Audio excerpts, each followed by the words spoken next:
তো বন্ধুরা, আশা করি সবাই ভালো আছেন।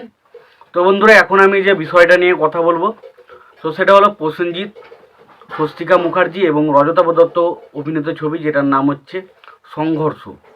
তো সেই ছবিটা কেমন ছিল সেই বিষয়ে কথা বলবো, এবং তার পাশাপাশি যদি আপনাদের ভিডিওটি পছন্দ হয় অবশ্যই লাইক কমেন্ট শেয়ার করে দেবেন। চ্যানেলটা নতুন হয়ে থাকলে অবশ্যই চ্যানেলটি সাবস্ক্রাইব করে নিয়ে পাশে বেল আইকনটা অবশ্যই প্রেস করে দেবেন। তো সংঘর্ষ ছবিটা ডেফিনেটলি একটা ভালো সিনেমা। তার কারণ ছবিটার মধ্যে ভালো একটা কিন্তু গল্প রয়েছে।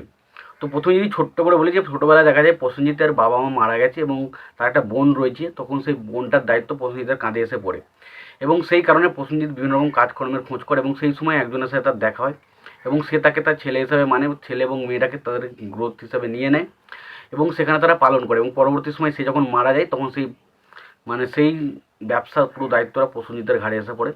প্রসেনজিৎ সেই সমস্ত ব্যবসা সামলায় এবং তার বাকি যে বোন এবং ভাইরা তাকে দারুণভাবে মানুষ করে, এবং পরবর্তী সময় প্রসেনজিতের সাথে প্রসেনজিতের যারা ভাই রয়েছে, মানে মালিকের যে ছেলেগুলো, সেগুলো কীভাবে একে অপরের সঙ্গে ছেড়ে চলে যায় এবং তারপর শেষ পর্যন্ত পরিণতি কী হয়, তো সেই সমস্ত বিষয়গুলো জানতে গেলে সিনেমাটা দেখতে হবে। তো সিনেমাটার সবথেকে প্রথম পজিটিভ দিক হচ্ছে এখানে যে ফ্যামিলি সেন্টিমেন্ট বা ফ্যামিলি অ্যাঙ্গেলটা রাখা হচ্ছে, সেটা ডেফিনেটলি খুব ভালো। কারণ প্রসেনজিতের ছবি মানেই সেই ছবির মধ্যে একটা ফ্যামিলি অ্যাঙ্গেল থাকবে, এবং সেখানে ভাই ভাইয়ের মধ্যে সম্পর্ক, ভাই বোনের মধ্যে সম্পর্ক, বা বিভিন্ন ছেলে বাবা মায়ের মধ্যে সম্পর্ক, সেই জিনিসগুলো কিন্তু দারুণভাবে ফুটিয়ে তোলা হয়। তো সেই ছবিটা, এই ছবির মধ্যেও কিন্তু সেই জিনিসগুলোকে দারুণভাবে দেখানো হয়েছে।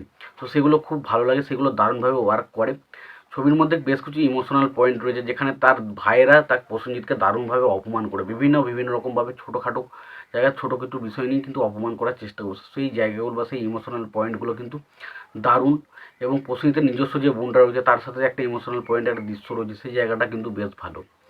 পাশাপাশি যদি প্রসেনজিতের একটা পাস্ট রয়েছে ছবিতে, যেখানে আমরা স্বস্তিকা মুখার্জিকে সে খুব ভালোবাসে আমরা জানতে পারি, আর তার সাথে একটা এমন একটা পরিস্থিতি হয় যে যার কারণে সে একজন মানুষের ভয়ে প্রায় কোমায় চলে যায়। তো সেই কোমায় চলে যাওয়ার পর তার সে কী পরিস্থিতি চলে, সেই জিনিসগুলো দারুণ লাগে। ছবিতে অ্যাকশন দেখুন, ছবিতে অ্যাকশন এক্সট্রাঅর্ডিনারি কিছু নেই, অল্প কয়েকটা অ্যাকশন রয়েছে। প্রসেনজিৎ এখানে একটা ডায়লগ দিয়েছে, না পাসপোর্ট না টিকিট, সোজা উপরে পাঠিয়ে দেবো, সেরকম একটা ডায়লগ রয়েছে।